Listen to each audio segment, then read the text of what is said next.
Hello friends, I hope তোমরা সবাই খুব ভালো আছো। তো চলে আসলাম আজকে এমন একটা ইম্পর্ট্যান্ট টপিক নিয়ে ডিসকাস করার জন্য, যার মাধ্যমে তোমরা বুঝতে পারবে কত সহজে অসংখ্য সেন্টেন্সেস, হাজার হাজার সেন্টেন্সেস তোমরা ইজিলি বানাতে পারো। এমন একটা প্রসেস, যে প্রসেসটা নিয়ে ভিডিও করার জন্য তোমাদের মধ্যে একজন আমাকে রিকোয়েস্ট করেছিলে, তো আমি সেই রিলেটেড টপিকটা নিয়েই চলে আসলাম। দৈনন্দিন জীবনে আউট অফের ব্যবহার করে কত কত সেন্টেন্সেস তোমরা সহজেই বানাতে পারো, সেটাই আজকে আমি এখানে ডিসকাস করতে চলেছি। তোমরা জানো যে আউট অফের ব্যবহার করে আমরা অনেক কথা বলে থাকি, কিন্তু সেক্ষেত্রে একটা বিষয় খেয়াল রাখতে হয় যে যখন আমরা আউট অফের ব্যবহার করে লাইনস বানাই, লাইনগুলোর ক্ষেত্রে বিশেষ কিছু নির্দিষ্ট অংশ রয়েছে বা এরিয়া আছে যে ক্ষেত্রে প্রধানত আউট অফের ব্যবহার হয়। যে বিশেষ এমন কোনো জায়গা যেগুলোতে আউট অফের ব্যবহার করা যায়, সেই বিশেষ ক্ষেত্রগুলো আসলে ঠিক কেমন, মানে কোন কোন সেন্সে আমরা সেই আউট অফটাকে ব্যবহার করতে পারি, এটাকে ভালোভাবে বুঝে নেওয়া খুব দরকার। তো আজকের এই ভিডিওর মধ্যে দিয়ে আমি তোমাদের কাছে এই বিষয়টা পুরো ক্লিয়ার করে দেবো। তো দেখো, আমি এখানে 10টা এমন লাইন্স লিখেছি, যে 10টা লাইন্স দেখবে তোমরা যে কত সুন্দরভাবে আমরা ইজিলি সেটাকে ট্রান্সলেট করতে পারছি, এবং দেখতে পাবে যে ওইগুলোর মধ্যে দিয়ে, মানে ওই লাইন্সগুলোর মধ্যে দিয়ে সেই বিশেষ ক্ষেত্রগুলো সম্পর্কে তোমরা বুঝে যাবে যে যেখানে যেখানে আউট অফের ব্যবহারটা হচ্ছে, সেই নির্দিষ্ট রিজনটা কি যার জন্য আউট অফ ব্যবহার হচ্ছে, সেটা এখান থেকে বুঝে নাও। ওকে, বিভিন্ন যে 10টা লাইন আমি এখানে লিখেছি, প্রত্যেকটা লাইনে ভিন্ন ভিন্ন ধরনের কারণ বা ভিন্ন ভিন্ন ধরনের বিষয়কে বলা হয়েছে। তো সেখান থেকে বুঝে নিতে পারবো আউট অফের অ্যাকচুয়াল সেই ব্যবহারের জায়গাগুলো কোনগুলো। ওকে, তো এখানে প্রথম যে লাইনটা আছে সেটাকে খেয়াল করো। কি বলা হচ্ছে? সে ময়দা এবং চিনি দিয়ে কেক বানালো। সে ময়দা এবং চিনি দিয়ে কেক বানালো। তো সে যে কেকটা বানালো, কি দিয়ে বানালো? ময়দা এবং চিনি দিয়ে বানালো। এখানে দেখো, যখন এমন ধরনের কোনো কথা বলা হয় যেখানে কোনো কিছুর মাধ্যমে, কোনো একটা উপাদানের মাধ্যমে কোনো জিনিসকে তৈরি করা হয়, কোনো জিনিসের সৃষ্টির ব্যাকগ্রাউন্ডে যেটা রয়েছে, যে উপাদানগুলো রয়েছে সেগুলোর কথা বলা হয়, সেই বিষয়টা যখন উল্লেখ করবে সেক্ষেত্রে আউট অফের ব্যবহার করা যায়। তাহলে বলতে পারি এক কথায়, যখন কোনো কিছুর অরিজিন, সেই অরিজিনটা নিয়ে বলা হয়, সেক্ষেত্রে আমরা আউট অফের ব্যবহার করে থাকি। এখানে যেহেতু এই কেক বানানো যেটা দিয়ে হয়েছে, মানে ময়দা এবং চিনি দিয়ে বানানো হয়েছে, সেই বিষয়টাকে বলা হচ্ছে, তো সেই সেন্সে ময়দা এবং চিনির আগে আমরা আউট অফের ব্যবহার করব। ওকে, তো লাইনটাকে ট্রান্সলেট করা যাক। এখানে দেখো কিভাবে বলা হয়েছে, যে টেন্স অ্যাপ্লাই করা হয়েছে, বলা হয়েছে বানালো। তো তার মানে এটা সিম্পল পাস্ট টেন্স এরকম ধরে আমরা করতে পারি। তো লেখা যাক সে, তো সেই অর্থে শি বা হি দুটোই পসিবল। শি লিখলাম, সে ময়দা এবং চিনি দিয়ে কেক বানালো। তো শি মেড, শি মেড কি করলো না, কেক বানালো। শি মেড কেক, হয়তো লাইক অনেকগুলো কেক বানিয়েছে, তো cakes. She made cakes, cakes out of, she made cakes out of, out of কি? ময়দা এবং চিনি। ময়দা ইংরেজি কি? ময়দা ইংরেজি হলো ফ্লাওয়ার। যদি ব্রিটিশ প্রনাউন্সিয়েশন করো তাহলে বলবে ফ্লাওয়ার, আর যদি আমেরিকান প্রনাউন্সিয়েশন করো তাহলে বলো ফ্লাওয়ার। ওকে, তো কেকস আউট অফ ফ্লাওয়ার, আর কি? চিনি, সুগার। ওকে, তো এখানে আউট অফের যে ব্যবহারটা হলো, এটা ওই কোনো একটা কিছু উপাদানের মধ্যে থেকে যে তৈরি হওয়াটা, মানে অরিজিনটাকে বোঝায়, এরকম একটা সেন্সে। ওকে, নেক্সট লাইনটা দেখো কি বলা হচ্ছে, যে আমি ঘরের বাইরে বেরিয়ে গেলাম। যখন জানবে কেউ কোনো একটা জায়গা থেকে আরেক জায়গায় যায়, একটা জায়গা ছেড়ে বেরিয়ে যায়, এরকম ধরনের সেন্স যখন হয়, কোনো একটা জায়গা থেকে বেরিয়ে যাওয়া সেন্সে, আমরা সেক্ষেত্রে আউট অফের ব্যবহার করে থাকি। তো এখানে সেরকমভাবে লাইনটা লিখবো। এখানেও সিম্পল পাস্টের ব্যবহার হবে। আমি, তো আই, বাইরে বেরিয়ে গেলাম, যাওয়া সেন্সে গো, তো গো এর পাস্ট করতে হবে, যেহেতু সিম্পল পাস্ট করছি তাই জন্য গো হয়ে যাবে ওয়েন্ট। তো I went, I went out of, out of কি না, ঘরের বাইরে। তো the room, I went out of the room. একদমই ইজি ব্যাপার। লাইনটা যতই ইজি হোক না কেন, বিষয়টাকে বুঝে নাও এখান থেকে, তাহলে দেখবে অনেক কমপ্লেক্স লাইনও তোমরা সহজে বানাতে পারছো। কোনো একটা জায়গা থেকে বেরোনো অর্থে আমরা আউট অফের ব্যবহার এখানে লক্ষ্য করলাম। পরের লাইনটা দেখো, আমার শক্তি শেষ, আমার মধ্যে একদম এনার্জি নেই আর, এরকম একটা সেন্সে যখন জানবে এমন কিছু একটা অর্থ বোঝানো হয় যেখানে কেউ হয়তো এক্সস্টেড হয়ে গেছে, মানে বিধ্বস্ত হয়ে গেছে। এই যা গরম পড়ছে সবারই এই অবস্থা, বিধ্বস্ত হয়ে যাচ্ছি আমরা। তো এই যে সেন্সটা, যে বিধ্বস্ত হয়ে যাওয়া, এই টাইপের সেন্স যখন আসে, একেবারে শরীর থেকে শক্তি টক্তি বেরিয়ে গেছে, এরকম একটা সেন্স আসছে, কোনো একটা জিনিস লাইক যেরকম ছিল সেই পরিমাণে নেই, সেটা কমে এসছে, এরকম একটা সেন্স আসছে, সেক্ষেত্রে আমরা আউট অফের ব্যবহার করে লাইনটা লিখতে পারি। তো আমার শক্তি শেষ, আমি এক্সস্টেড হয়ে গেছি, এরকম একটা সেন্স বোঝানো হচ্ছে, বিধ্বস্ত হয়ে গেছি। তো সেই অর্থে আমরা এটাকে লিখব আউট অফের মাধ্যমে।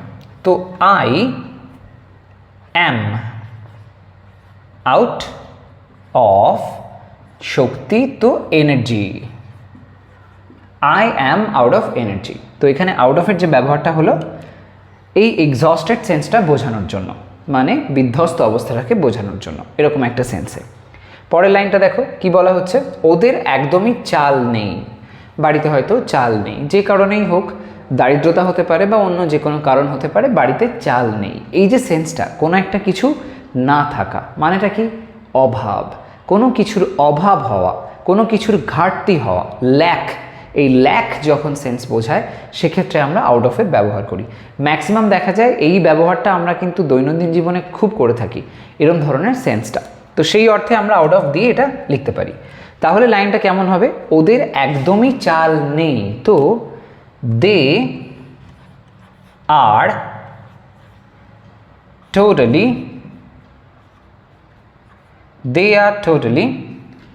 Out of rice.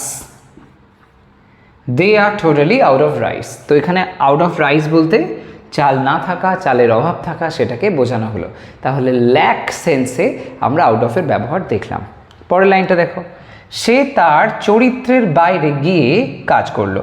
সে তার চরিত্রের বাইরে গিয়ে কাজ করলো। যখন কোনো মানুষ এমন কোনো কাজ করে যেটা সে যেরকমভাবে বিহেভ করে বা যেরকমভাবে চলে সেরকমভাবে থাকলো না, কিন্তু সেখান থেকে পুরোপুরি ডাইভার্ট হয়ে গেল, অন্য দিকে চলে গেল, যেরকম তার বিহেভিয়ার হয় সেরকমটা না হয়ে চেঞ্জ হয়ে গেল, সে ভিন্ন রকমভাবে আচার আচরণ করলো। যখন এমন ধরনের সেন্স হয়, যখন কোনো কিছু এরকম ডাইভার্ট হয়ে যায় একটা নির্দিষ্ট সিচুয়েশান থেকে, যেটা তার অভ্যস্ত সিচুয়েশান বা যেটা তার অভ্যস্ত পরিস্থিতি, সেখান থেকে বাইরে বেরিয়ে গিয়ে সে যখন অ্যাক্ট করে, এই ধরনের সেন্সে আমরা আউট অফের ব্যবহার করতে পারি। ওকে, তো এখানে আমরা সেরমভাবেই লিখব। সে তার চরিত্রের বাইরে গিয়ে কাজ করলো, এটাও আমরা সিম্পল পাস্টের সেন্সে লিখব। সেই সেন্সে হি লেখা যেতে পারে। হি কাজ করলো বলা হয়েছে শেষে, তো কাজ করা সেন্সে আমরা অ্যাক্ট শব্দটা ব্যবহার করতে পারি। তো হি অ্যাক্টেড তার চরিত্রের বাইরে গিয়ে। তার চরিত্র মানে ক্যারেক্টার। তো ক্যারেক্টার যেমন, সেই ক্যারেক্টারের যে বৈশিষ্ট্যগুলো রয়েছে, যে ক্যারেক্টারিস্টিক্সগুলো রয়েছে, তার বাইরে গিয়ে সে কাজটা করলো। তো হি অ্যাক্টেড আউট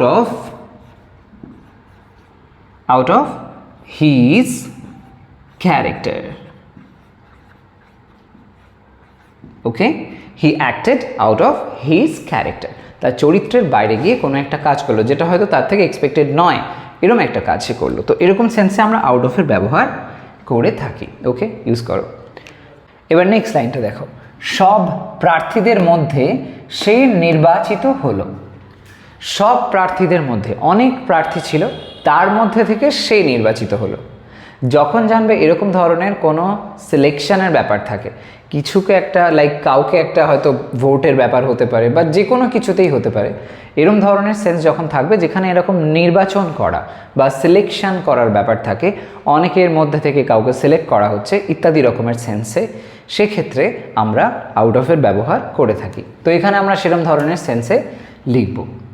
তো সব প্রার্থীদের মধ্যে সে নির্বাচিত হলো। হি নির্বাচিত হলো, তো হি ওয়াজ, এটা প্যাসিভ করে লিখতে হবে, কারণ নির্বাচিত তো নিজে হয়নি, কারোর দ্বারা হয়েছে। তো কি সিলেক্টার্সরা ছিল যারা কিনা নির্বাচিত করেছে তাকে। তো এই যে বিষয়টা, বা হতে পারে ভোটাররা ভোট দিয়ে তাকে নির্বাচিত করেছে, এরকম সেন্সও হতে পারে। তো যাই হোক, তো হি ওয়াজ সিলেক্টেড, এরকমভাবে আমরা করব। হি ওয়াজ সিলেক্টেড আউট অফ সব প্রার্থীদের মধ্যে। তো out of all the candidates, out of all the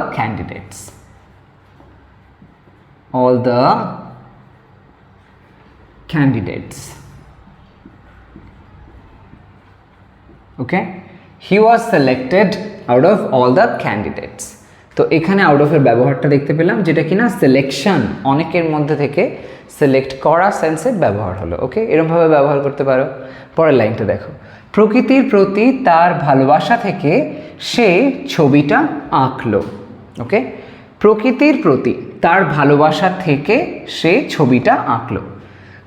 এখান থেকে যে সেন্সটা বুঝতে হবে, জানবে এমন যখন কোনো কথা বলা হয় যেখানে কোনো কিছুর থেকে একটা মোটিভেশন নেওয়া ব্যাপার চলে আসে, কোনো কিছুর থেকে আমরা ইন্সপিরেশন নিলাম বা মোটিভেশন নিলাম এবং সেই মোটিভেশন বা ইন্সপিরেশনের জন্য কিছু একটা কাজ করলাম, এরকম ধরনের সেন্স যখন বোঝায়, তখন যে বিষয়টা থেকে বা যে জিনিসটির থেকে আমরা মোটিভেশন নিচ্ছি সেটিকে লেখার আগে আউট অফের ব্যবহার করা হয়। এখানে আমরা সেই সেন্সে আউট অফের ব্যবহার দেখব। তো এখানেও দেখো সিম্পল পাস্ট টেন্সে আমি লাইনটা লিখেছি, প্রকৃতির প্রতি তার ভালোবাসা থেকে সে ছবিটা আঁকলো। তাহলে এখানে যে কাজটা করছে সেটা হচ্ছে এখানে যে সাবজেক্ট আছে সে, এটা হলো সে, সেটা লেখা যাক শি ড্রিউ। আচ্ছা, ড্রিউ না করে আমরা পেইন্ট করি, ওটা বেশি ভালো হয়। শি পেইন্টেড ছবিটা, the picture. She painted the picture, ছবিটা আঁকলো, এই অংশটা হয়ে গেল। এবার কি, প্রকৃতির প্রতি তার ভালোবাসা থেকে। তো she painted the picture out of কি না, তার প্রকৃতির প্রতি তার ভালোবাসা থেকে। তো এখানে তার ভালোবাসা সেটা লিখতে হবে আউট অফ হার লাভ। কিসের প্রতি না, প্রকৃতির প্রতি। তো ফর নেচার বলা যায়। So she painted the picture out of her love for nature, mother nature. তো সেই মাদার নেচারের থেকে সে মোটিভেশনটা পেয়েছে, তার মোটিভেশনের উৎসস্থলটা লেখা হচ্ছে। তো এরকম ধরনের সেন্সে মোটিভেশনটাকে যখন বোঝাবে বা ইন্সপিরেশনের জায়গাটা বোঝাবে, সেক্ষেত্রে আমরা আউট অফের ব্যবহার করে থাকি। তো সেই অর্থে এখানে আউট অফ ব্যবহার হয়েছে। ওকে, পরের লাইনটা আসা যাক, আমি 10-এ 8 পেয়েছি। এই ধরনের অভিজ্ঞতা আমাদের জীবনের সবারই আছে। যখন আমরা স্কুলে পড়েছি বা তোমরা যারা স্কুলে পড়ছো, তখন এই ধরনের অভিজ্ঞতা তোমরা অলরেডি পেয়েছো। এই যে ধরনের সেন্সটা, যখন আমরা এরম ধরনের কথা বলি যে কোনো কিছু একটা পরিমাণের মধ্যে একটা সার্টেন কিছু পাওয়া, এরম ধরনের অর্থে একটা পরিমাণের মধ্যে কিছু একটা অর্জন করা অর্থে ব্যবহার করা হয়, সেই ধরনের সেন্সটা আর কি বোঝানোর জন্য আমরা আউট অফের ব্যবহারটা করে থাকি। তো এখানে এই 10-এ 8 পাওয়া সেন্সে আমরা আউট অফ লিখব। সো আই পেয়েছি বলা হয়েছে, তো করেছি, খেয়েছি, গিয়েছি, এই জাতীয় সেন্স মানে সেটা প্রেজেন্ট পারফেক্ট টেন্স। তো সেই অনুযায়ী লিখব, আই এর পরে হ্যাভ বসবে, আই হ্যাভ পেয়েছি, তার মানে পাওয়া সেন্সে গেট ভার্বের ব্যবহার হবে। সেই অনুযায়ী আমরা গেটের থার্ড ফর্ম গটেন লিখতে পারি, আই হ্যাভ গটেন। আর যদি আমেরিকান ইংলিশ অনুযায়ী যাও তাহলে আই হ্যাভ গট লিখলেও আজকাল হয়, অসুবিধা নেই কোনো। আই হ্যাভ গটেন কত না, 8 পেয়েছি। তো 8 কততে পেয়েছি, out of 10। Okay, I have gotten 8 out of 10। তাহলে এখানে সেই পরিমাণটা, যে পরিমাণের মধ্যে আমি পেয়েছি সেই সেন্সটা বোঝানোর জন্য আউট অফের ব্যবহার দেখতে পেলাম। পরের লাইনটা দেখো কি বলা হচ্ছে, তারা টুর্নামেন্টের বাইরে ছিটকে গেল। তারা টুর্নামেন্টের বাইরে ছিটকে গেল। যখন এমন একটা সেন্স আসে যেখানে কোনো একটা টুর্নামেন্ট হতে পারে, কোনো গেম শো হতে পারে, যাই হোক, সেখান থেকে কেউ এলিমিনেট হয়ে যায়, বেরিয়ে যায়, এরকম ধরনের সেন্স হয়, তখন সেক্ষেত্রেও আমরা কিন্তু আউট অফের ব্যবহার করতে পারি। ঠিক যেরকমটা তোমরা একটু আগে দেখেছিলে, যখন আমি এই সেন্টেন্সটা বললাম, second one, I went out of the room, ঘরের বাইরে বেরিয়ে গেলাম, সেরকম ধরনেরই টুর্নামেন্ট থেকে বেরিয়ে যাওয়া, টুর্নামেন্ট থেকে ছিটকে যাওয়া ইত্যাদি রকমের সেন্সে, এলিমিনেট হওয়া, ডিসকোয়ালিফাই হওয়া ইত্যাদি সেন্সে আমরা আউট অফের ব্যবহার করে থাকি। তো তারা সেন্সে তারা টুর্নামেন্টের বাইরে ছিটকে গেল। এবার নিজে নিজে তো যায়নি, ডেফিনেটলি অন্যদের দ্বারা বেরিয়ে গেছে, খুব ভালো হয়তো তারা খেলতে পারেনি, তার জন্য বেরিয়ে গেছে। তো অন্যরা খুব ভালো খেলেছে, তো সেই জন্য এটা আমরা প্যাসিভের ফর্মে লিখব। দে ওয়্যার, সিম্পল পাস্ট টেন্সে প্যাসিভ করব। They were knocked out of, they were knocked out of the tournament.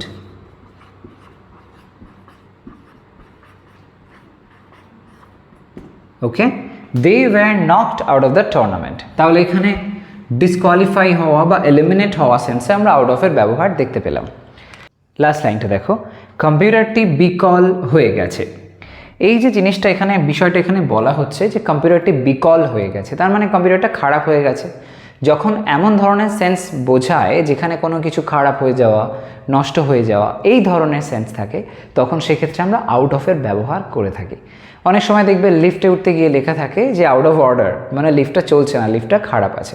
এরকম ধরনের সেন্স কিন্তু এখানে আমরা দেখতে পাবো। তো এটা আমরা যদি লিখি কেমনভাবে লেখা যায়, কম্পিউটারটি বিকল হয়ে গেছে। তো দ্য কম্পিউটার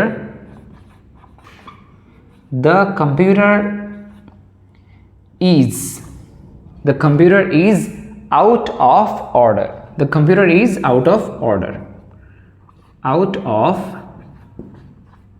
order এর মানেটাই হচ্ছে কম্পিউটারটা খারাপ হয়ে গেছে। এবার যদি আমরা এরকম সেন্সটা ধরি যে বিকল হয়ে গেছে সেন্সে, যদি এটা এরকমভাবে বলতে চাও যে এটা প্রেজেন্ট পারফেক্টে লিখবো আমরা, তাহলে ইজ না বলে সেটা তোমরা প্রেজেন্ট পারফেক্টের সেন্সেও লিখতে পারো। সেক্ষেত্রে আমাদেরকে এটা এরকমভাবে লিখতে হবে, দ্য কম্পিউটার, মাই কম্পিউটার নয়, দ্য কম্পিউটার হ্যাজ, এরপরে কি ভি থার্ড দিতে হবে, যেহেতু প্রেজেন্ট পারফেক্টের সেন্স আনবো। তো এখানে ভার্ব হিসেবে আমরা বি ভার্বকে ব্যবহার করতে পারি, সেটা থার্ড ফর্ম। বি এর থার্ড ফর্ম কি হয়, been. So the computer has been, তারপরে আউট অফ অর্ডার, এই ফ্যাক্টটাকে আমরা লিখে দিতে পারি। ওকে, যদি আমরা প্রেজেন্ট পারফেক্টের সেন্স অনুযায়ী বোঝাতে চাই, the computer has been out of order অথবা the computer is out of order, যাই হোক এরকম ধরনের সেন্সে আমরা আউট অফের ব্যবহারটা কিন্তু করতে পারি। তো এরকম বিভিন্ন রকম ওয়েতে দেখলে আউট অফের ব্যবহার করা যায়, এগুলো খুবই ইম্পর্ট্যান্ট কিছু এরিয়া। এছাড়াও অনেকভাবে আমরা এর ব্যবহার দেখতে পাই, কিন্তু বিশেষভাবে এই যে 10টা এরিয়া আমি এখানে বলে দিলাম, এই টাইপের ওয়েতে কিন্তু আমরা ম্যাক্সিমাম ইউজ করে থাকি। তো এই ধরনের ব্যবহারগুলোকে তোমরা বোঝো এবং নিজেদের মতন করে বিভিন্ন রকম সেন্টেন্সের মধ্যে এগুলো অ্যাপ্লাই করো। কোথাও কোনো কনফিউশন থাকলে সেটাও আমাকে অবশ্যই জানিও কমেন্ট বক্সে। তো আজ তবে এইটুকুই, তোমরা সবাই ভালো থাকো, সুস্থ থাকো। নেক্সট ভিডিওতে চলে আসবো আরও একটা কোনো ইন্টারেস্টিং টপিক নিয়ে ডিসকাস করার জন্য। বাই।